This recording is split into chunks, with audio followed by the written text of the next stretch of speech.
नमस्कार।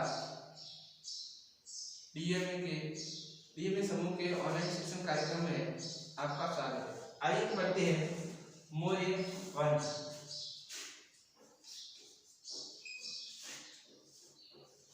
मौर्य वंश या मौर्य साम्राज्य।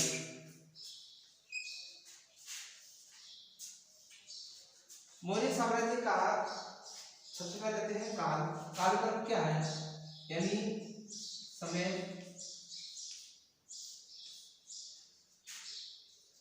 322 ईसा पूर्व से 185 ईसा पूर्व तक का समय मौर्य साम्राज्य काल कहलाता है।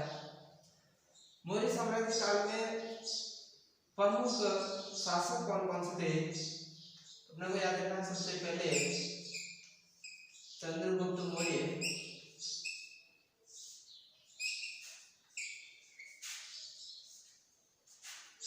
उसका पुत्र बिंदुसार, बिंदुसार का बेटा सम्राट अशोक, सम्राट अशोक के बाद में प्रथम शासक कुणाल, कुणाल के बाद में उसका पुत्र संप्रति, और संप्रति के बाद में योग्य शासक के रूप में अंतिम सम्राट बृहदर बना, जो अंतिम मौर्य शासक का अंतिम मौर्य शासक कहलाता है। इस प्रकार महत्वपूर्ण शासक बने मौर्य साम्राज्य काल में। वैसे तो जालोर का भी जहां मिलता है, मौर्य सम्राट दशरथ का भी मिलता है, ऋषिराज का भी मिलता है, कई शासकों के बारे में जानकारी उपलब्ध होती है। पर जो प्रतापी शासक बने थे चंद्रगुप्त मौर्य, चंद्रगुप्त मौर्य ने सर्वप्रथम मौर्य साम्राज्य का नींव डाली।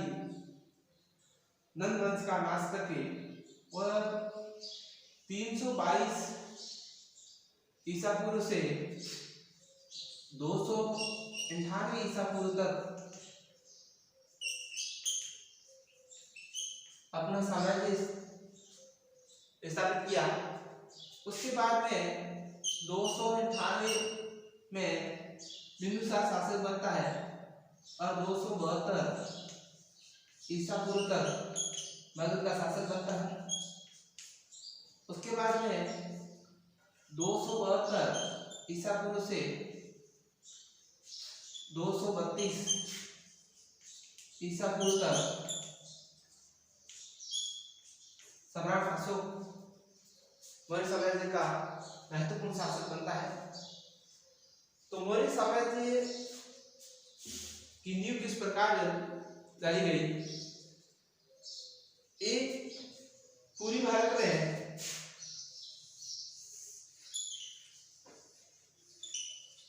यहाँ पर मगध राज्य हुआ करता था। वर्तमान में बिहार, मगध पर हरेक वंश का शासन था। हरेक वंश का शासन के बाद हरेक वंश का नाश होकर नंद वंश के शासक ने अपना साम्राज्य स्थापित किया। नंद वंश के ही एक विलासी कूटनीतिज्ञ शासक बने थे जिसका नाम था घनान। नंद वंश का यानी सबसे पहले हरेक वंश का नाश किया नंद वंश ने, और नंद वंश का नाश किया मौर्य वंश।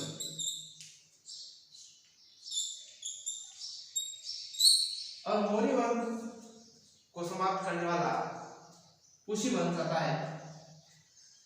तो मगध पर सबसे पहले शासन करने वाले अजातशत्रु के बाद में नंद वंश के एक राजा हुए थे विलासी, जो जनता को बहुत परेशान करते थे, जिसका नाम था घनान। क्या कूटनीतिज्ञ था, जनता को परेशान कर रहा था, जनता समस्याओं से घिर चुकी थी। तो एक बार तक्षशिला विश्वविद्यालय के प्रोफेसर चाणक्य या कौटिल्य, याद रखना आपको, कौटिल्य, कौटिल्य का दूसरा नाम चाणक्य,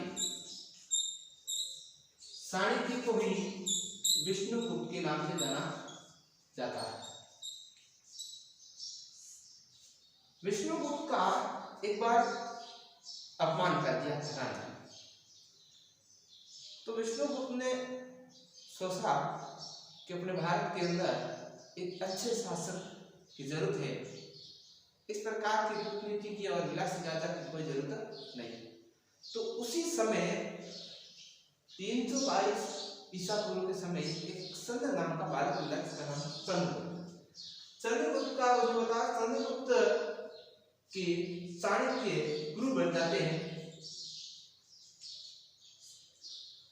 ये गुरु बन जाते हैं और इस गुरु की सहायता से, सहयोग से चंद्रगुप्त मौर्य वंश की नींव डालता है 322 ईसा पूर्व।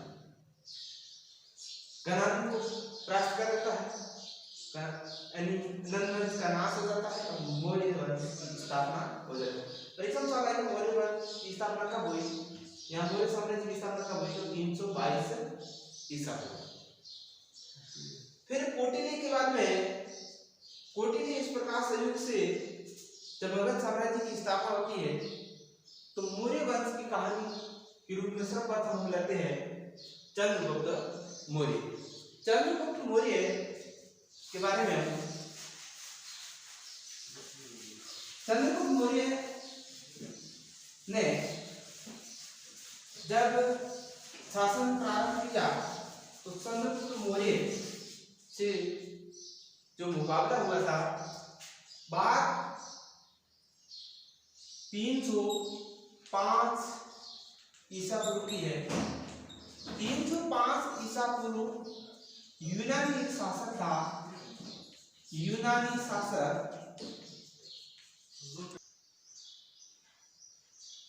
305 ईसा पूर्व यूनानी शासक सेल्यूकस आता है।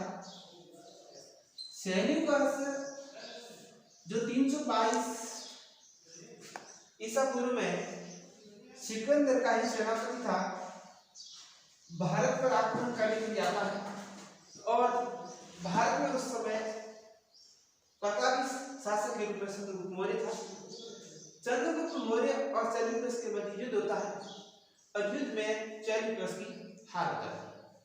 उस समय यूनानी कुछ लेखक थे, स्ट्रैबो, प्लूटार्क और जस्टिन। प्लूटार्क कहता है कि सेल्यूकस की बुरी तरह से हार हो जाती है और सेल्यूकस अफगानिस्तान और बलूचिस्तान और सिंध के पूर्वी क्षेत्र, यानी सिंधु नदी के पूर्वी क्षेत्र चंद्रगुप्त मौर्य को दे देता है और चंद्रगुप्त मौर्य सेल्यूकस को 500 हाथी उपहार के रूप में देता है, ऐसा यूनानी लेखक कहते हैं। और साथ में यह भी कहा गया है कि सेल्यूकस ने अपनी पुत्री हेलेना का विवाह भी चंद्रगुप्त मौर्य के साथ में कर दिया। चंद्रगुप्त मौर्य के राज दरबार में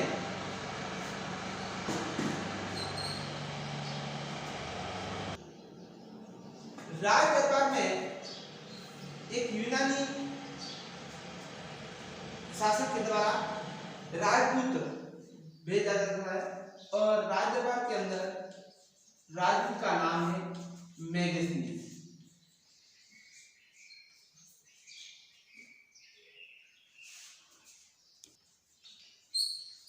मेगस्थनीस नाम का एक राजदूत नियुक्त करता है। मेगस्थनीस ने ही एक पुस्तक लिखी थी और पुस्तक का नाम था इंडिका। पुस्तक का नाम था इंडिका। तो साथियों प्रयास होता है कि सेल्यूकस ने किस राजदूत को चंद्रगुप्त मौर्य के दरबार में उपस्थित किया था? तो मेगास्थनीज ने को, और मेगास्थनीज की पुस्तक का नाम था इंडिका। उसके बाद में चंद्रगुप्त मौर्य और सेल्यूकस के मध्य जो संधि हुई थी, संधि होने के बाद में दो शर्तें मैंने बोली थी। पहली शर्त थी कि सेल्यूकस ने पूरी अफगानिस्तान, बलूचिस्तान और सिंधु नदी का कुछ क्षेत्र चंद्रगुप्त मौर्य को दे दिया था। और प्लूटार्क कहता है कि सेल्यूकस को चंद्रगुप्त मौर्य ने 500 हाथी उपहार के रूप में दिए थे। फिर एक अगली शर्त थी कि हेलेना का विवाह चंद्रगुप्त मौर्य के साथ में सेल्यूकस ने कर दिया था। फिर दोनों में क्या आता है, उसका पुत्र चंद्रगुप्त मौर्य के बारे में एक भद्रबाहु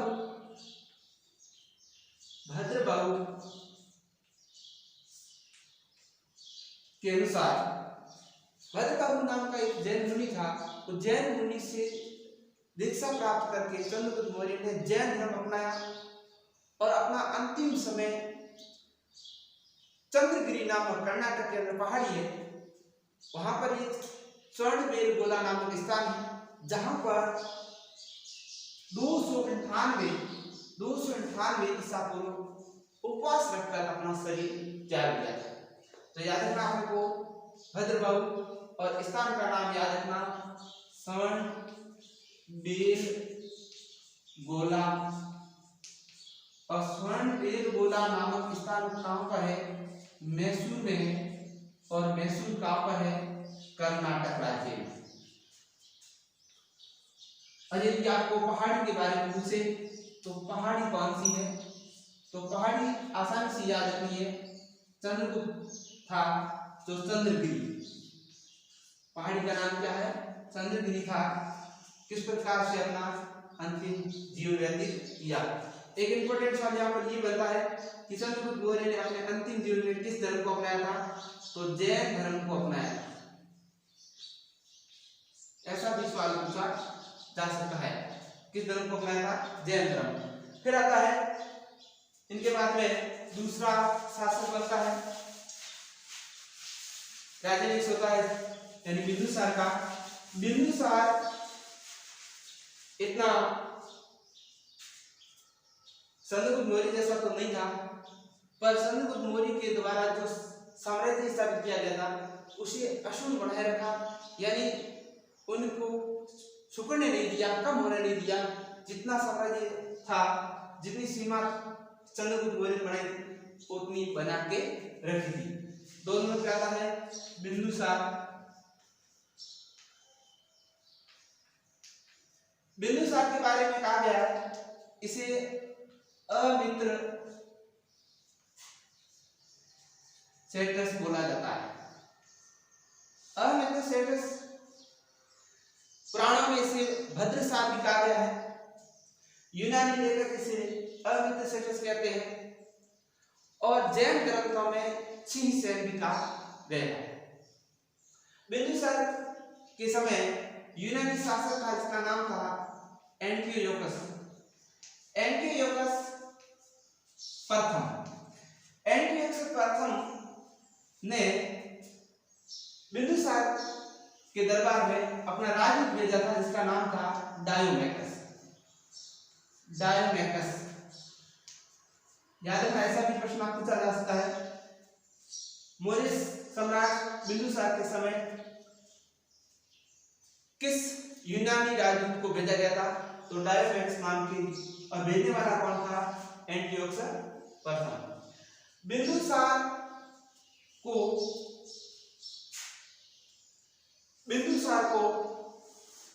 यानी अमित्र का मतलब होता है कि ऐसा जो